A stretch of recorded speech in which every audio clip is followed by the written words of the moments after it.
¿Qué tal? Bienvenidos una vez más al devocional con el pastor Gerson González, donde día a día nos acercamos a las Escrituras para conocer y experimentar el poder del Evangelio. Deseamos que seas grandemente bendecido mientras escuchamos la palabra de Dios, porque la palabra de Dios no está presa. Comenzamos. Por la gracia de Dios hemos llegado a nuestro episodio 1000 y hemos mantenido la idea original de este podcast de proclamar la palabra tal y como Pablo le dijera a su discípulo amado Timoteo en la segunda carta, capítulo 2, verso 9, pero la palabra de Dios no está presa. Ahora te invito a que escuchemos a nuestro auditorio acerca de lo que esta palabra poderosa está haciendo en sus vidas.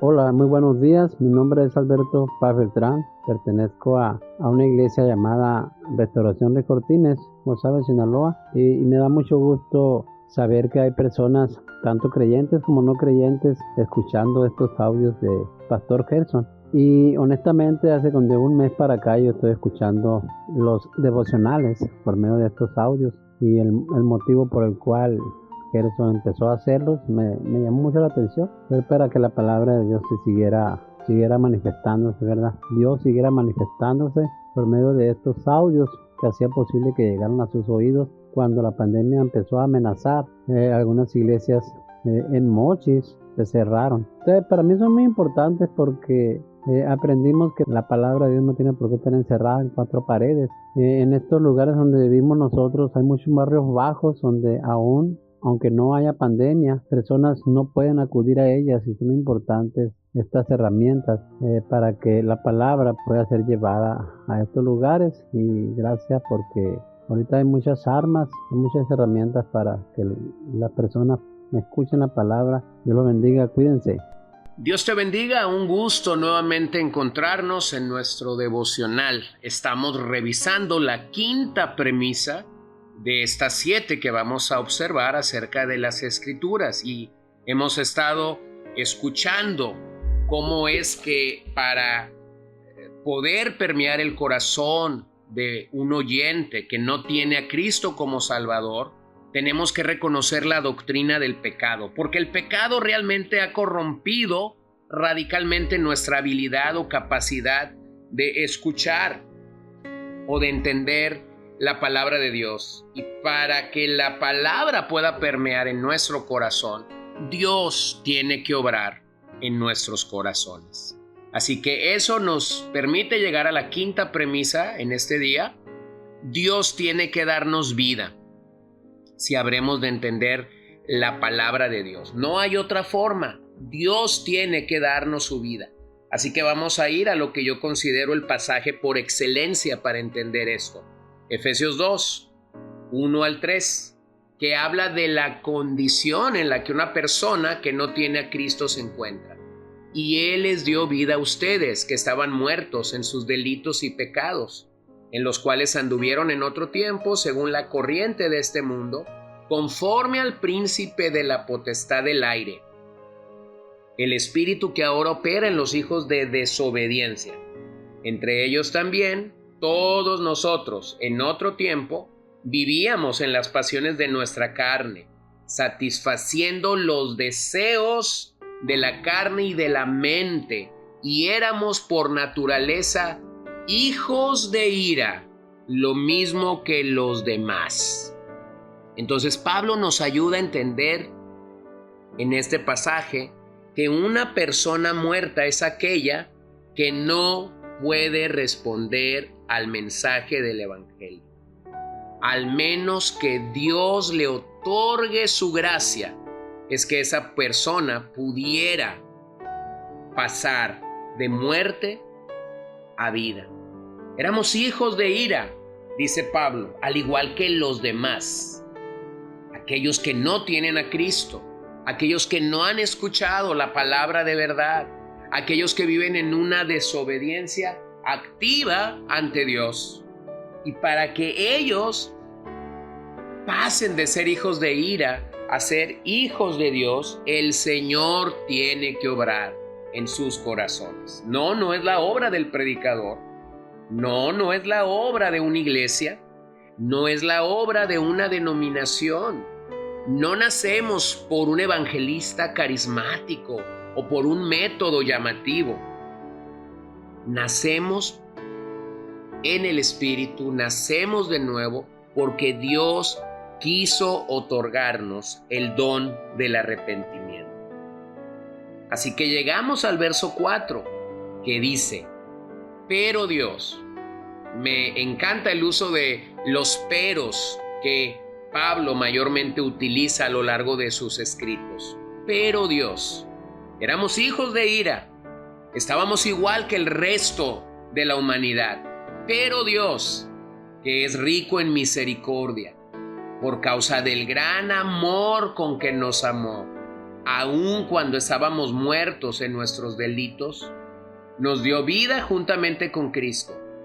Por gracia, ustedes han sido salvados, y con Él nos resucitó, y con Él nos sentó en lugares celestiales en Cristo Jesús, a fin de poder mostrar en los siglos venideros las sobreabundantes riquezas de su gracia, por su bondad para con nosotros en Cristo Jesús. Porque por gracia, ustedes han sido salvados por medio de la fe.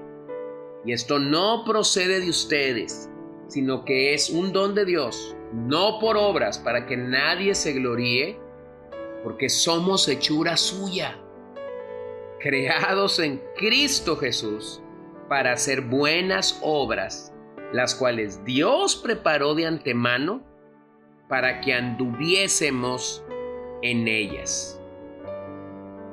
Bueno, este pasaje nos permite entender clarísimamente que aunque el problema que la predicación enfrenta es el pecado de la raza humana, solo Cristo puede librarnos de ello. Nuevamente, tenemos que entender la doctrina del pecado original y yo agregaría, tenemos que entender la doctrina de la salvación. La realidad de este pasaje es que solo Dios puede dar vida a un corazón muerto, a un alma muerta para responder al Evangelio. Y cuando eso sucede, dice Pablo, ni siquiera podemos jactarnos de ello. Tampoco podemos jactarnos cuando por la obra de Dios nosotros tenemos buenas obras, porque realmente las buenas obras son el resultado de algo que Dios ha preparado para ti y para mí, para que caminásemos en ellas. Es lo mismo que Jesús habla con Nicodemo en el capítulo 3. Había un hombre de los fariseos llamado Nicodemo, prominente entre los judíos. Este vino a Jesús de noche y le dijo: Rabí, sabemos que has venido de Dios como maestro, porque nadie puede hacer las señales que tú haces si Dios no está con él. Jesús le contestó: en verdad te digo que el que no nace de nuevo no puede ver el reino de Dios. Nicodemo le dijo: ¿cómo puede un hombre nacer siendo ya viejo? ¿Acaso puede entrar por segunda vez en el vientre de su madre y nacer? Jesús respondió: en verdad te digo que el que no nace de agua y del Espíritu no puede entrar en el reino de Dios. Lo que es nacido de la carne, carne es, y lo que es nacido del Espíritu, Espíritu es.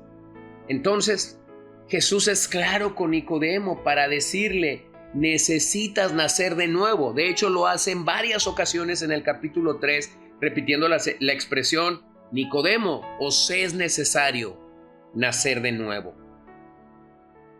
Necesitamos nacer de nuevo para ver el reino de Dios. Y ese nacimiento espiritual únicamente se da por medio del Espíritu Santo. Y para llegar allí, Dios tuvo que obrar. La expresión nacer de agua y del Espíritu nos regresa claramente a Ezequiel 36, donde Dios promete dar vida nueva a su pueblo a través o por medio de un nuevo pacto. A saber, este nuevo pacto únicamente viene a nuestras vidas por Cristo, donde se nos promete el Espíritu Santo y una limpieza interna. En el Antiguo Testamento, los rituales levíticos solo daban una limpieza externa. Pero Jesús está hablando aquí de un nacimiento que de hecho surge en el cielo y no en la tierra. Es una vida nueva porque surge en el cielo y no en la tierra. Así que cuánta gloria debemos dar a Dios por esta razón. Y concluyo con las palabras de Pablo a Colosenses 2, versos 13 y 14. Y cuando ustedes estaban muertos en sus delitos y en la incircuncisión de su carne, Dios les dio vida juntamente con Cristo, habiéndonos perdonado todos los delitos, habiendo cancelado el documento de deuda que consistía en decretos contra nosotros y que nos era adverso, y lo ha quitado en medio, clavándolo en la cruz. Querido amigo, solo Dios puede brindarte vida eterna. Solo Dios puede hacer esta obra por medio de su Espíritu Santo. Solo Dios pudo cumplir perfectamente el viejo pacto y ahora nosotros somos beneficiados de un nuevo pacto. Así que el fundamento de esta vida nueva está garantizada y está cumplida a través de la obra perfecta de nuestro Señor y de nuestro Redentor Jesucristo, por lo cual tenemos que gozarnos y deleitarnos en ello continuamente, porque quien merece la gloria y la honra por nuestra salvación solamente es Dios. Así que oremos. Padre, gracias por salvarnos. Gracias por tener misericordia de nosotros cuando estábamos muertos en delitos y en pecados. Tuviste a bien rescatarnos, tuviste a bien salvarnos. Por lo tanto, Señor, toda la gloria, toda la honra y todo el honor sea a ti por nuestra salvación. No tenemos nada de qué jactarnos, porque todo realmente es tu obra en nuestras vidas. En tu nombre oramos en esta mañana, Señor. Amén. Gracias por acompañarnos el día de hoy. Si tú eres un oyente habitual de nuestro podcast, nos encantaría que compartas tu testimonio con nosotros. Si fuiste alcanzado por el Señor a través de este devocional o te ha ayudado para tu crecimiento espiritual, por favor, háznoslo saber. Te invito a que nos escribas en la sección de comentarios de Podbean o también puedes enviarnos un audio, video o texto a nuestra página de Facebook CCBN Los Mochis y cuéntanos de qué manera este devocional ha bendecido tu vida. No olvides mencionar tu nombre y el lugar de donde nos escuchas. Y recuerda que puedes seguirnos en nuestras redes sociales como CCBN Los Mochis. Dios te bendiga.